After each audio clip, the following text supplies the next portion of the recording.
हर हर महादेव। मैं अनु शशि त्रिपाठी बनारस से आप सभी का हमारे चैनल में स्वागत है। कैसे हैं आप सभी? आशा करती हूँ आप सब अच्छे ही होंगे। आज की हमारे वीडियो का प्रकरण है सत्संग यानी अच्छी संगति। जैसे ये रामायण की एक चौपाई है कि बिनु सत्संग विवेक न होई, राम कृपा बिनु सुलभ न सोई, सठ सुधरहि सत्संगति पाई, पारस परस कुघात सुहाई। अर्थात कि अच्छी संगति के बिना विवेक नहीं होता और राम जी की कृपा के बिना आप सत्संग में नहीं जा सकते। मतलब कि अच्छी संगति के बिना विवेक नहीं होता और भगवान राम की कृपा यानी भगवान की कृपा के बिना आपको सत्संग नहीं मिल सकता। दुष्ट व्यक्ति भी अच्छी संगति पाकर सुधर जाते हैं। जैसे पारस के स्पर्श से लोहा भी सुंदर सोना बन जाता है। तो अच्छी संगति, सत्संगति के बिना आनंद और कल्याण की प्राप्ति नहीं होती। तो आज के हमारे वीडियो का विषय है कि सत्संग। इस पर एक कहानी है दोस्तों। जैसे आपने देखा होगा कि किसी व्यक्ति का बहुत अच्छा समय चल रहा है, वो भगवान का नाम नहीं ले रहा है, फिर भी उसका अच्छा समय चल रहा है। वो ऐसा इसलिए कि उसका कोई प्रारब्ध है, पूर्व जन्म का उसका प्रारब्ध है। ये इस जन्म में वो भुगत रहा है। ईश्वर का नाम वही व्यक्ति ले सकता है जिस पर भगवान की कृपा हो।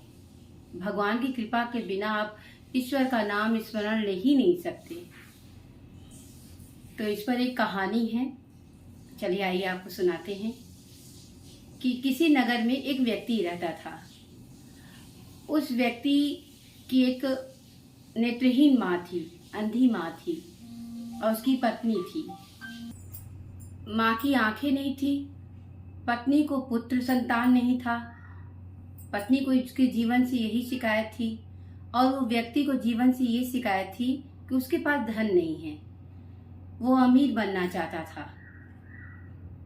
तो उसने सोचा कि मैं भगवान की तपस्या करूंगा और भगवान का मैं पूजा करूंगा, तो भगवान से मैं वरदान मांगूंगा, तपस्या करके ईश्वर को खुश करूंगा और उनसे मैं वरदान मांगूंगा।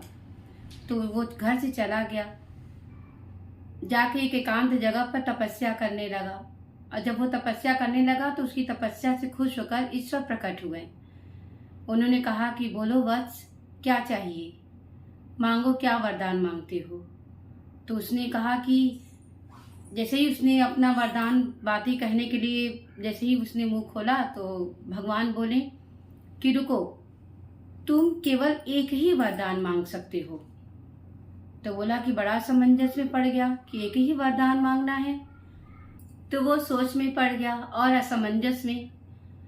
तो बोला कि भगवान मुझे थोड़ा सा वक्त दीजिए, मैं घर जाकर अपनी माँ, अपनी पत्नी से पूछ के आता हूँ कि मैं क्या एक वरदान मांगू। तो भगवान ने कहा कि ठीक है जाओ, मगर सूर्यास्त के पहले आ जाना, सूर्यास्त होने वाली है, उसके पूर्व तुम आ जाना। उसने कहा ठीक है। वो दौड़ते भागते घर गया तो अपनी मम्मी के सामने खड़ा होकर अपनी माँ से कहने लगा कि मम्मी मम्मी मुझ पर भगवान प्रसन्न हुए और बोले हैं कि एक वरदान मांगो, क्या मांगते हो। तो मैं अपने लिए पुत्र मांग लूँ। तो माँ ने कहा कि अरे बेटा, मेरी आंखें नहीं हैं और मुझे ये संसार देखना है और तू मेरे लिए आंखें मांग ले ताकि मैं ये दुनिया को देख सकूं। तो उसने कहा, वो असमंजस से पड़ गया, अपनी पत्नी से पूछने लगा कि मैं क्या मांगूं। तो बोला कि आप संतान मांग लीजिए, मैं तो कब से कह रही हूँ संतान मुझे चाहिए, आप संतान मांग लीजिए। वो फिर दुविधा में हो गया, फिर उसको अमीर भी बनना था, धनवान भी होना था। वो सोच में पड़ गया काफ़ी। फिर इधर सूर्यास्त भी होने वाला था। तो फिर वो वहाँ घर से चल दिया। जब वो घर से चलते चलते वो दुविधा में था तो रास्ते में गुरु जी लोगों का समूह चला आ रहा था, संत साधु लोगों का। तो गुरुजी ने पूछा, क्या बात है बच्चा, इतना घबराए क्यों हो। तो बोला नहीं नहीं, कुछ ऐसी बात नहीं। कि नहीं, बताओ, तुम्हारे चेहरे पर साफ झलक रहा है कि तुम परेशान हो। तो बोला कि गुरुजी ऐसी सी बात है, भगवान ने कहा कि एक ही वरदान मैं दे सकता हूँ और मुझे ये सब चीज़ चाहिए, माँ के लिए आंखें, पत्नी के लिए पुत्र, मेरे लिए धन।